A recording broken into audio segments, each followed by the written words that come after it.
Hey, I'm Lisa and welcome back to my channel. I am so excited to be filming. This is the first time I'm filming after giving birth to our 7th child, and I can't wait to introduce you to her. And in today's video, I'm going to be sharing what they really should be telling you when you leave the hospital with a new baby. So we just had our 7th baby, and I honestly still have to get used to being like, I have 7 children. I have 4 boys and 3 girls. I have to think about it really hard in my sleep-deprived state. Everything went really well with labor and delivery. No really crazy story. It wasn't like super fast. It wasn't super long. It was kind of just very normal. We are so in love. She's so cute. The kids are all doing really well. I'm feeling pretty good. Really sleep deprived. At time of filming, it's about 2 weeks postpartum, and she's just I don't know, babies are the best. I love them. But what I really want to talk about today is what they really should be telling you when you leave the hospital. So this is the form you get, okay? Everybody, you get a little form like this, and it says stuff like, I will telephone my healthcare provider within 6 weeks for a postpartum checkup. I've been given the Taking Care of Baby information booklet. I have received and understand information about postpartum care, blah, blah, blah, blah, blah. And you're supposed to check box them all. Check, and then you sign the paper to say you understand. This is garbage. This is not gonna help you at all, my friends. When you leave the hospital, especially if you're leaving the hospital for the very first time with your first child, this ain't gonna help you. What I want to share with you today is what actually is gonna help you based on me doing this 7 times. You obviously need to be told in hospital all the ways to take care of yourself physically, all the signs to look for postpartum, and things that you want to know about with baby. And especially if you're a first-time mom, you've never done this before, you've never taken care of a small human being, it can be a little overwhelming. But there's a whole slew of things that should be included on this yellow piece of paper that I want to share with you right now. And I wish when I was a first-time mom, some experienced mother or some very caring nurse had explained these aspects to me that I think are honestly more important than some of the things on that yellow piece of paper.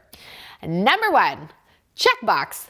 I understand that spending excessive time on social media may lead to me feeling super crappy about myself. Number 2, I will not go on Pinterest and look up ideas for nursery decor because it might make me feel really crappy about how messy my own house is. Number 3, I acknowledge that if I spend time on Instagram and look at a bunch of skinny Instagram models, I might feel crappy about my flabby postpartum belly. Number 4, I acknowledge there may be days that I do not shower, that I do not brush my teeth, when honestly the most I accomplish is keeping the baby alive and keeping myself alive, and I'm okay with that. Check box. Number 5, I acknowledge that I will not equate my self-worth with how clean my kitchen is. Just let go of how clean your house is for a period of time. Get your mom or your mother-in-law or your nanny or hire a cleaning person to clean your house for you. You don't worry about that right now. Okay, what else? Oh.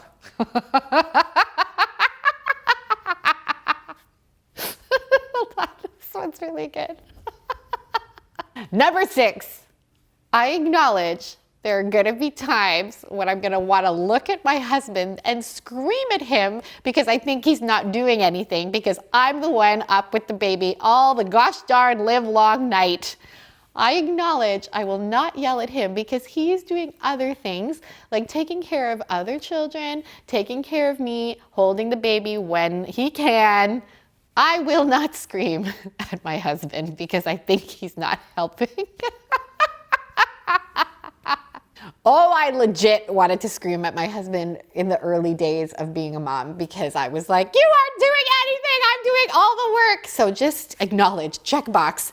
I may want to scream at my husband, but I'm gonna try not to.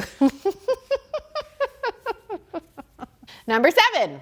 I acknowledge that I may want to eat an entire box of Oreo cookies, and I'm allowed. I don't know, I'm not gonna, nutrition experts out there, you're gonna not like this one, but sometimes a mom has just gotta eat, and if you wanna eat that whole box of Oreo cookies, as long as you're not doing it every single day, I think in the first 2 weeks postpartum, just go ahead and eat the gosh darn Oreo cookies. Oh my gosh, this one. Number 8, I acknowledge that there will be lots of people offering me advice in the first few weeks coming home from the hospital, and I acknowledge that I will only listen to the advice of people I would like to switch places with.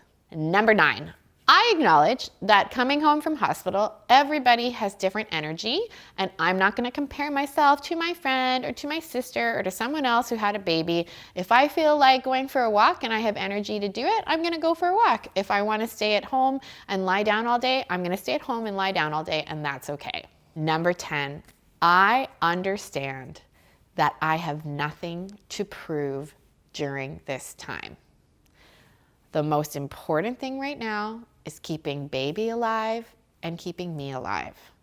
Beyond that, everything else is a bonus. I have nothing to prove to anyone during this time.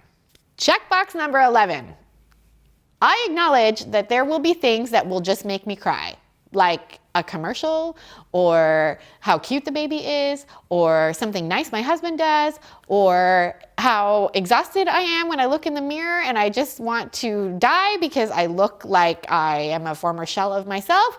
I acknowledge and understand that I may burst into tears at any time, and that is a-okay. Number 12. I acknowledge that just because I have birthed a child does not mean that all of my interests that I had before have completely vanished. So if I feel like writing a blog post, if I feel like reading a journal article about something I was really passionate about before, I'm not going to feel guilty about it, and I'm going to do it because it really makes me feel alive. Number 13, I acknowledge that I'm going to receive unsolicited advice from strangers. Sometimes random strangers who will come up to me and tell me what to do, and I'm going to smile and say, thank you, have a nice day. Number 14, I acknowledge that this is an amazing time in my life, and I'm going to try to enjoy it as much as I can by journaling about it, by taking pictures, and by just really savoring the quiet, slow moments. And number 15, I promise to not put so much pressure on myself every gosh darn day to try and be something other than the mom of this baby. You guys, honestly, I think first-time parenthood and new parenthood, like regardless of how many children you've had, I'm talking about the time I'm in right now currently, I think that these times are so difficult for a woman, for a family, for a marriage, for everything. You're going through hormonal changes, you're going through family dynamic changes, you're going from like working to like all of a sudden an abrupt halt and like being home. Like it's a complete like upside down, topsy-turvy, crazy, crazy time.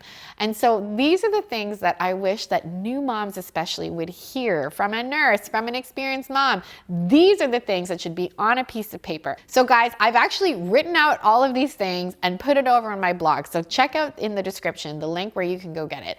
Because honestly, like you want to arm yourself with this good stuff, so that in the times when you're so exhausted, in the times that you are hormonal, in the times that you're so emotional that everything is making you cry, you can glance at this list and be like, okay, oh my gosh, I can take it easy. It's not so much pressure. This is meant to be a happy time, but it's also okay that I'm feeling all these crazy like mixed bag emotions.